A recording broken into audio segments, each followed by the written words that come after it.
میں ان کے در کا بھکاری ہوں فضل مولا سے، حسن فقیر کا جنت میں بستر ہوگا۔ الحمدللہ رب العالمین والصلاة والسلام علی خاتم النبیین، اما بعد فاعوذ باللہ من الشیطان الرجیم، بسم اللہ الرحمن الرحیم۔ الصلاة والسلام علیکہ یا رسول اللہ وعلی آلکہ واصحابکہ یا حبیب اللہ۔ الصلاة والسلام علیکہ یا نبی اللہ وعلی آلکہ واصحابکہ یا نور اللہ۔ مدنی چینل کے ناظرین، آپ دیکھ رہے ہیں پروگرام کلام شہنشاہ سخن۔ شہنشاہ سخن یہ برادر اعلیٰ حضرت علامہ مولانا حسن رضا خان حسن رحمۃ اللہ علیہ کو کہا جاتا ہے۔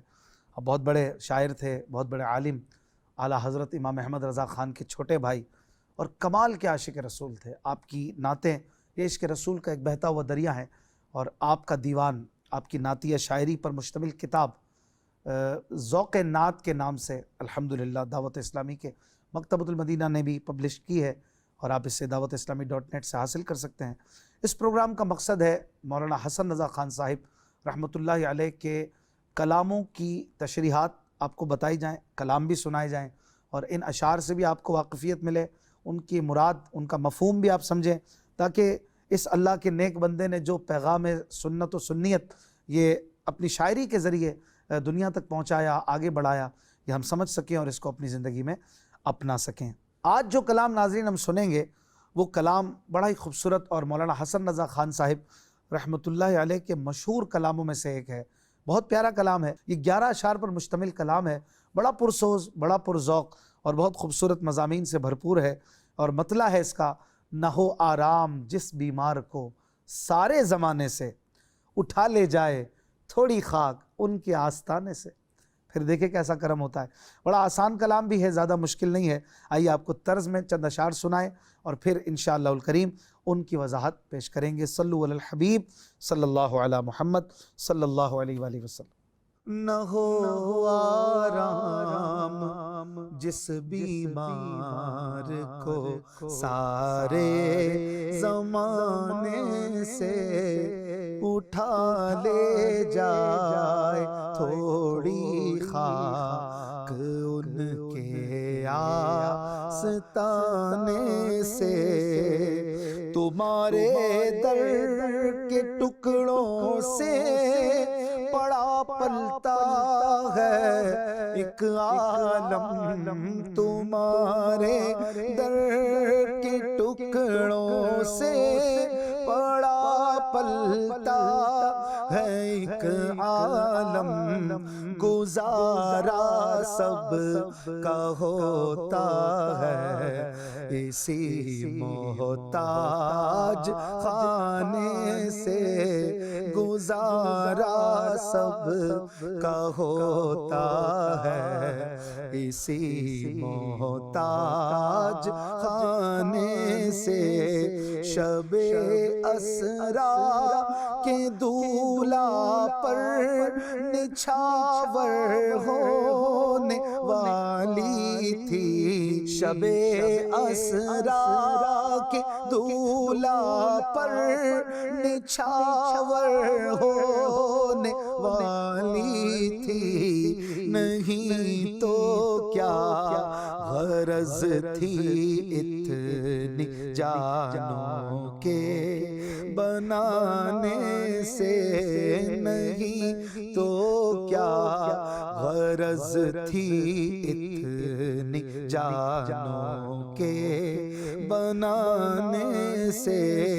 کوئی فردوس ہو یا خلد ہو ہم کو غرض مطلب، کوئی فردوس ہو یا خلد ہو ہم کو غرض مطلب لگایا، اب تو بستر آپ ہی کے آستانے سے، نہ کیوں ان کی طرف اللہ سو سو پیار سے دیکھے، نہ کیوں ان کی طرف اللہ سو سو پیار سے دیکھے، جو اپنی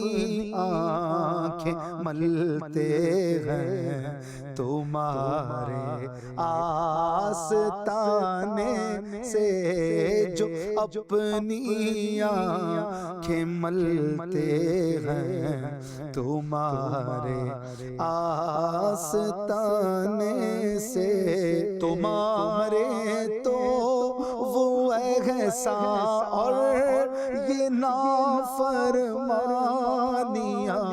اپنی، تمہارے تو وہ احسان اور یہ نافرمانیاں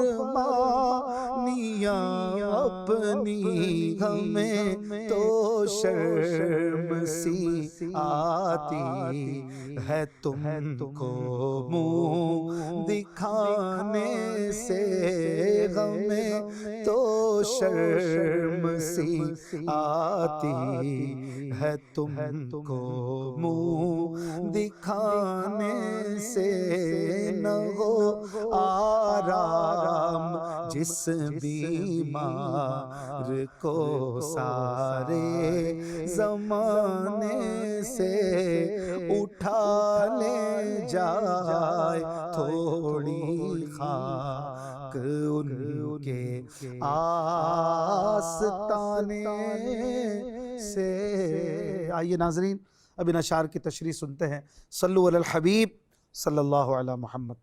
جی مدنی چینل کے ناظرین، آپ نے 6 شعر سماعت فرمائے طرز کے ساتھ۔ کلام ہے نہ ہو آرام جس بیمار کو سارے زمانے سے، اٹھا لے جائے تھوڑی خاک ان کے آستانے سے، مدینے سے تھوڑی سی خاک لے، خاک شفا لے، یہ اس کو شفا بخشنے والی خاک ہوگی اور اس کو جو ہے وہ بیمار سے اچھا اور تندرست بنا دے گی۔ اگلے شعر میں کہتے ہیں تمہارے در کے ٹکڑوں سے پڑا پلتا ہے ایک عالم، تمہارے در کے ٹکڑوں سے پڑا پلتا ہے ایک عالم، گزارا سب کا ہوتا ہے اسی محتاج خانے سے۔ کیا خوبصورت شعر ہے۔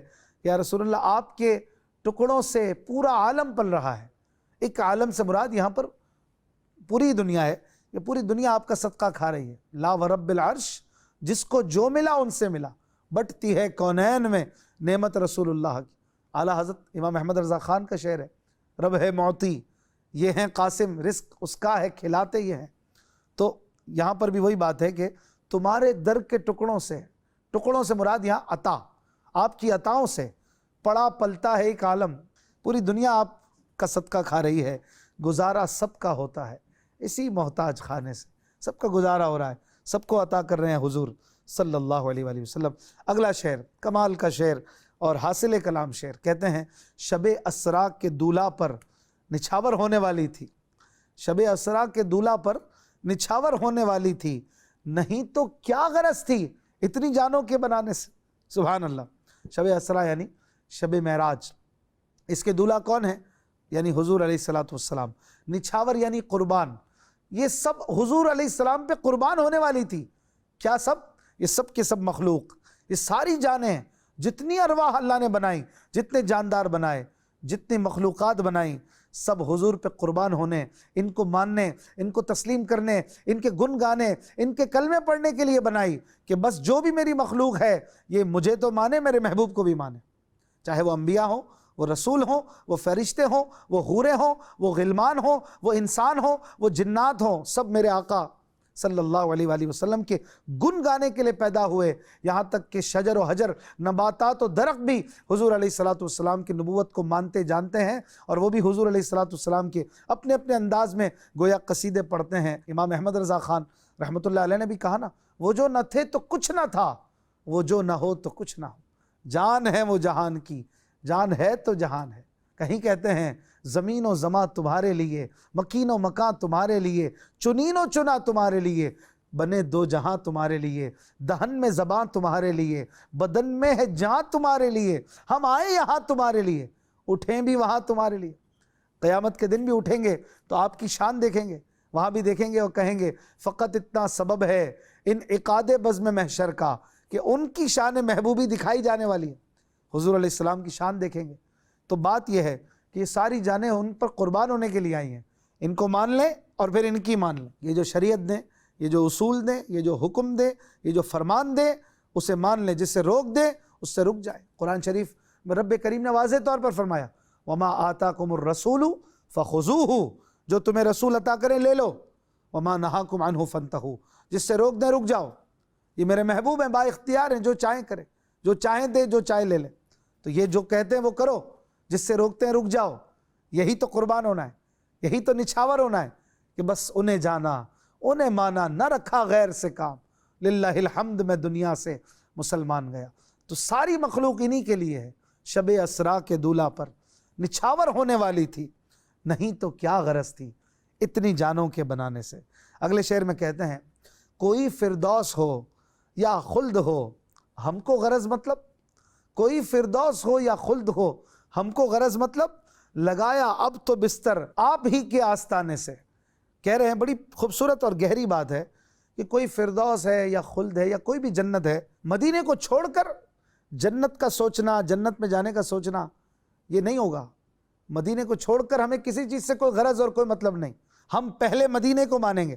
مدینے والے کے صدقے فردوس بھی مل جائے گی، خلد بھی مل جائے گی، ساری جنتیں مل جائیں گی۔ تو یہاں پر اس کے لیے جواب ہے جو جنت جنت تو کرے لیکن مدینے والے سے تعلق توڑ دے یا توڑوا دے، اس کو کہیں گے ہم مدینے والے کے در پہ بستر جمائیں گے، اس کے بعد جنت کی بات کریں گے، کیونکہ جو ان کے در سے دور ہو جائے وہ جنت تو جا ہی نہیں سکتا ہے۔ جیسے کہ اپنے شعر میں کہتے ہیں کہ سیر گلشن کون دیکھے دشت طیبہ چھوڑ کر، سوئے جنت کون جائے در تمہارا چھوڑ کر۔ آپ کا در چھوڑ کر کوئی جنت نہیں ملتی۔ لگایا اب تو بستر آپ ہی کے آستانے سے۔ اگلے شعر میں کہتے ہیں نہ کیوں ان کی طرف اللہ سو سو پیار سے دیکھے، نہ کیوں ان کی طرف اللہ سو سو پیار سے دیکھے، جو اپنی آنکھیں ملتے ہیں تمہارے آستانے سے۔ سبحان اللہ، سو سو پیار سے دیکھنا یعنی بہت زیادہ پیار سے دیکھنا۔ یہ ایک یوں کہیے کہ محاورتاً کہا جاتا ہے سو سو پیار سے دیکھنا، یعنی بہت زیادہ محبت سے دیکھنا۔ کن کی طرف؟ ان لوگوں کی طرف جو محبوب کے آستانے سے اپنی آنکھیں ملتے ہیں۔ اللہ تعالیٰ ان کی آنکھوں کو، ان کے چہروں کو کیوں نہ پیار سے دیکھے۔ جیسے کہ اعلیٰ حضرت امام احمد رضا خان رحمۃ اللہ علیہ کا بھی شعر ہے نا، خدا ان کو کس پیار سے دیکھتا ہے جو آنکھیں ہیں محو لقائے محمد، جو آنکھیں حضور علیہ الصلوۃ والسلام کو دیکھ رہی ہیں۔ تو یہ ملتا جلتا مضمون ہے، اگرچہ ایگزیکٹ سیم نہیں ہے لیکن بڑا خوبصورت مضمون اعلیٰ حضرت نے بھی بیان کیا، اور مولانا حسن رضا خان صاحب آستانے کی بات کر رہے ہیں کہ نہ کیوں ان کی طرف اللہ سو سو پیار سے دیکھے، جو اپنی آنکھیں ملتے ہیں تمہارے آستانے سے۔ اگلے شعر میں کہتے ہیں تمہارے تو وہ احسان اور یہ نافرمانیاں اپنی، تمہارے تو وہ احسان اور یہ نافرمانیاں اپنی، ہمیں تو شرم سی آتی ہے تم کو منہ دکھانے سے۔ اللہ اللہ اللہ، یہ کیا خوبصورت شعر ہے کہ یا رسول اللہ آپ کے اتنے احسان، اتنی کرم نوازیاں، ہمارے عیبوں کو چھپانا، ہمیں عطاؤں پہ عطائیں کرنا، اور پھر بھی ہماری نافرمانیاں ختم نہیں ہوتی۔ ہمیں تو آپ کو منہ دکھاتے شرم آتی ہے کہ کیا قبر میں منہ دکھائیں گے، کیا محشر میں آپ کو منہ دکھائیں گے، ہمیں شرم آتی ہے۔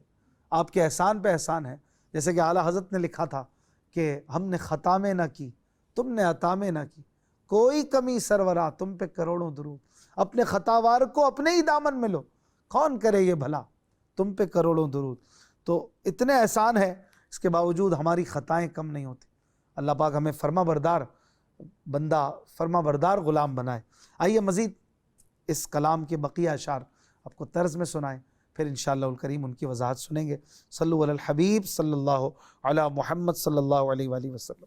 نہ ہو آرام جس بیمار کو سارے زمانے سے اٹھا لے جائے، تھوڑی خاک ہن کے آستانے سے بہار خلد صدقے ہو رہی ہے روح عاشق پر بہار خلد صدقے ہو رہی ہے روح عاشق پر کھلی جاتی ہیں کلیاں دل کی تیرے مسکرانے سے کھلی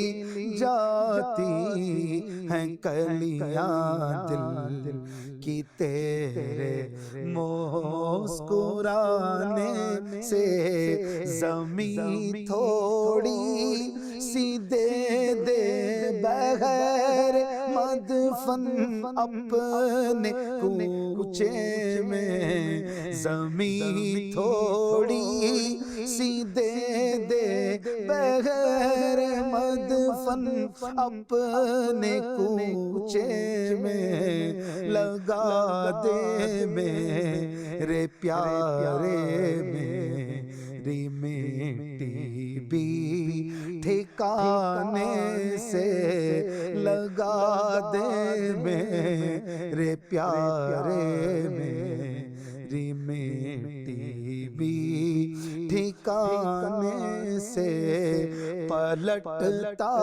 ہے جو زائر اس سے کہتا ہے نصیب اس کا پلٹتا ہے جو زائر اس سے کہتا ہے نصیب اس کا ارے غافل قضا بہتر ہے یہاں سے پھر کے جانے سے ارے غافل قضا بہتر ہے یہاں سے پھر کے جانے سے بلا لو اپنے در پر اب تو ہم خانہ بدوشوں کو بلا لو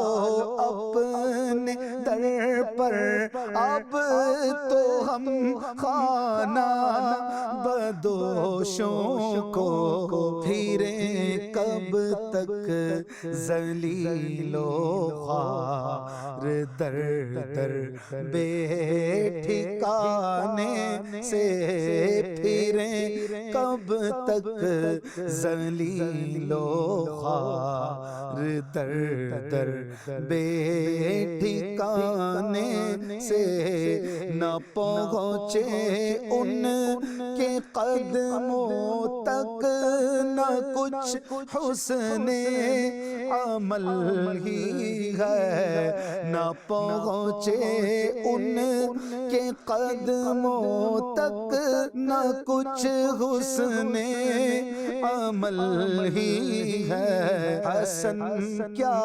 پوچھتے ہو ہم گئے گزرے زمانے سے حسن کیا پوچھتے ہو ہم گئے گزرے زمانے سے نہ ہو آرام جس بیمار کو سارے زمانے سے اٹھا لے جائے تھوڑی خاک ان کے آستانے سے۔ آئیے ناظرین اب ان اشعار کی تشریح سنتے ہیں۔ صلو علی الحبیب صلی اللہ علیہ محمد۔ جی مدنی چینل کے ناظرین، آپ نے کلام نہ ہو آرام جس بیمار کو سارے زمانے سے اٹھا لے جائے تھوڑی خاک ان کے آستانے سے، اس کے بقیہ 5 شعر سماعت کیے۔ کہتے ہیں اگلے شعر میں، بہار خلد صدقے ہو رہی ہے روح عاشق پر، کھلی جاتی ہیں کلیاں دل کی تیرے مسکرانے سے۔ سبحان اللہ، بڑا پیارا شعر ہے۔ بہار خلد یعنی جنت کی بہار، روح عاشق یعنی عاشق کا چہرہ، عاشق کے چہرے پر قربان جا رہی ہے، صدقے جا رہی ہے۔ کس کا عاشق؟ حضور علیہ الصلوۃ والسلام کا عاشق۔ جو ان کا عاشق ہے اس پر بہار خلد قربان ہو رہی ہے، اور کہہ رہے ہیں کھلی جاتی ہیں کلیاں دل کی تیرے مسکرانے سے۔ اس مصرے کی دو تشریحات ہو سکتی ہیں، ایک تو یہ کہ حضور علیہ الصلوۃ والسلام کے مسکرانے سے دل کی کلیاں کھلی جاتی ہیں، یا اس کا ایک مفہوم یہ بھی ہو سکتا ہے کہ عاشق کے مسکرانے سے، یعنی تیرے سے مراد یہاں عاشق ہے جس کا ذکر پچھلے مصرے میں ہو رہا ہے، کہ عاشق کے مسکرانے سے لوگوں کے دل کی کلیاں جو ہیں وہ کھل جاتی ہیں۔ عاشق کے رسول مسکراتا ہے تو دنیا اس کو دیکھ دیکھ کے مسکرا رہی ہوتی ہے کہ کیا خوبصورت چہرہ ہے جس پہ جنت کی بہار قربان ہو رہی ہے۔ تو یہ دونوں مفہوم اس سے لیے جا سکتے ہیں کہ عاشقوں کی کیا بات ہے، عاشق تو عاشق ہوتے ہیں، سبحان اللہ۔ عاشقوں کے لیے تو اعلیٰ حضرت نے کہا تھا نا کہ اپنے دل کا ہے انہی سے آرام، سونپے ہیں اپنے انہی کو سب کام، لو لگی ہے کہ اب اس در کے غلام چار آئے درد رضا کرتے۔ تو یہ غلام کون ہے؟ یہ عاشق ہی تو ہے۔ تو اللہ ہمیں بھی عاشق بنا دے، سچا عاشق رسول۔ باتیں تو ہم سب کرتے ہیں کہ غلامی رسول میں موت بھی قبول ہے، جو ہونا عشق مصطفیٰ تو زندگی فضول ہے، لیکن یہ موت قبول والے کو نماز قبول نہیں ہے، داڑھی قبول نہیں ہے، تلاوت قرآن قبول نہیں ہے، حلال کمانا قبول نہیں ہے، حیا قبول نہیں ہے، یہ معاملہ ہے۔ تو جسے موت قبول ہو اسے تو پھر سب قبول ہونا چاہیے۔ موت تو ایک ایکسٹریم بات ہے نا، تو جب ہم عشق کا دعویٰ کرتے ہیں تو پھر دلیل کا ہے۔ تو سچے عاشق بن جائیں، اس کی دعا کیا کریں، اس کی کوشش کیا کریں۔ اگلے شعر میں کہتے ہیں کہ زمین تھوڑی سی دے دے بہر مدفن اپنے کوچے میں، لگا دے میرے پیارے میری مٹی بھی ٹھکانے سے۔ بڑی خوبصورت تمنا ہے کہ یا رسول اللہ اپنے کوچے میں، اپنا کوچہ یعنی اپنا علاقہ، اپنے علاقے میں، اپنے قرب میں، بقیع پاک میں ہمیں بھی بہر مدفن یعنی مدفن کے لیے تھوڑی سی زمین دے دیجئے، جو قبر جتنی جگہ ہو وہ دے دیجئے، اور یوں لگا دے میرے پیارے میری مٹی بھی ٹھکانے سے۔ یہ جو میری وجود کی مٹی ہے یہ ٹھکانے لگ جائے، بس ایسی جگہ مدینے کی خاک میں مل جائے کہ بیڑا پار ہو جائے۔ اگلے شعر میں کہتے ہیں پلٹتا ہے جو زائر اس سے کہتا ہے نصیب اس کا، ارے غافل قضا بہتر ہے یہاں سے پھر کے جانے سے۔ یہ مدینے سے جانے والے کی بات کر رہے ہیں کہ جو زائر مدینے کی زیارت کرنے والا جب وہاں سے واپس لوٹتا ہے تو اس کا نصیب اس سے کہتا ہے زبان حال سے گویا کہ اے غافل کیوں جان نہ قربان کر دی، کیوں نہ یہاں پہ قربان ہو گیا، مر کیوں نہ گیا یہاں۔ ارے غافل قضا بہتر ہے، قضا یعنی موت بہتر ہے یہاں سے پھر کے جانے سے۔ یہاں یعنی مدینے سے پھر کے لوٹ کے جانے سے بہتر ہے یہاں مر جائے۔ تو یہ بڑا خوبصورت شعر ہے۔ اگلے شعر میں کہتے ہیں بلا لو اپنے در پر اب تو ہم خانہ بدوشوں کو، پھریں کب تک ذلیل و خوار در در بے ٹھکانے سے۔ یا رسول اللہ ہم خانہ بدوشوں کو اب تو بلا لو۔ خانہ بدوش وہ ہوتے ہیں جن کا کوئی مکان نہیں ہوتا، جن کے کوئی ٹھہرنے کی جگہ نہیں ہوتی، جو کبھی ادھر کبھی ادھر کبھی ادھر۔ خانہ بدوش یہ لفظ سے بھی معنی واضح ہے، خانہ یعنی گھر، بدوش یعنی دوش پر، اپنے کندھے پر۔ تو جن کا سارا زندگی کا سرمایہ حیات ان کے کندھوں پر ہو، چھوٹی موٹی تھوڑی بہت چیزیں ہوں، ایک آدھ بیگ ہو سمجھ لیجئے، بس اسی میں وہ گزارا کر رہے ہوں، جس کا کوئی مستقل ٹھکانہ نہ ہو، اسے خانہ بدوش کہتے ہیں۔